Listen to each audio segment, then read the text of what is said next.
रुड़की कोषाधिकारी शेफाली गुप्ता ने दावा किया कि किसी भी सरकारी कर्मचारी, अधिकारी व रिटायरमेंट के किसी भी व्यक्ति के वेतन में नहीं की जाएगी देरी। यदि किसी भी कर्मचारी के वेतन मिलने में देरी होती है तो संबंधित सरकारी कार्यालय को महीने के अंत तक तमाम सूचना कोषागार कार्यालय को अवगत करवाएं, जिससे समय से उनके वेतन निकाला जा सके। इसी के साथ शेफाली गुप्ता ने बताया कि रिटायरमेंट व्यक्ति के कालसन को भी उनके कार्यालय देने में वंचन वृद्ध है।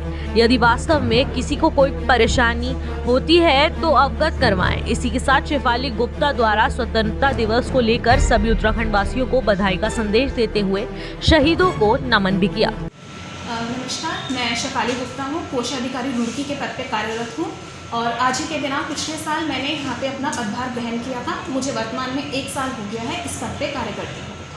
मैडम, अभी आपके यहाँ से सरकारी विभागों में जितने भी अधिकारी कर्मचारी उनका वेतन जो है आहरण किया जाता है, तो हम भी ज़्यादातर फील्ड में रहते हैं तो कुछ कर्मचारियों को कहना है कि देरी हो जाती है। कारण क्या है? जो है क्या सरकार से कुछ नहीं मिलता है? क्या सरकार से देरी होती है? क्या कारण है? ये प्रश्न आपने पूछा भी, क्योंकि हम भी चाह रहे थे कि किसी माध्यम से जनता से संपर्क करें इस विषय में। हो क्या रहा है कि वर्तमान में, जैसे आपके भी संज्ञान में होगा, कि काफ़ी सारे बैंक मर्ज हुए हैं। अब लोग क्या कर रहे हैं, अपने बैंक मर्ज होने की सूचना कोषागार में या अपने संबंधित आहरण वितरण अधिकारी को समय नहीं दे रहे हैं। बिल प्रेषित होने के बाद जब एक बार कोषागार से पास हो जाता है, उसके बाद जब उनके खाते में सैलरी क्रेडिट नहीं होती है, तब उनकी सूचना हमारे पास आती है और वो बिल सिस्टम में एक बार निकल जाता है हाथ से, तो उस वजह से डिले होता है। सभी लोगों से मेरा ये निवेदन है कि सब लोग जिनके भी बैंक मर्ज हुए हैं, समय अपनी सूचना और अपने खाता संबंधित जो विवरण है वो अपडेट कराएं अपने आहरण वितरण अधिकारी स्तर पर भी और कोषागार स्तर पर भी। अच्छा मैडम, अभी सेल टैक्स विभाग है जो, तो सेल टैक्स के कुछ कर्मचारियों का कहना ये है कि रुड़की कोषागार में जो है, जो अफसर बैठे हैं वहाँ पर जो है, वो वेतन में देरी करते हैं और हम लोगों को परेशानी होती है, हमारे बच्चे भी परेशान होते हैं। मैडम, क्या शासन से देरी होती है, सरकार से देरी होती है, कहाँ देरी है?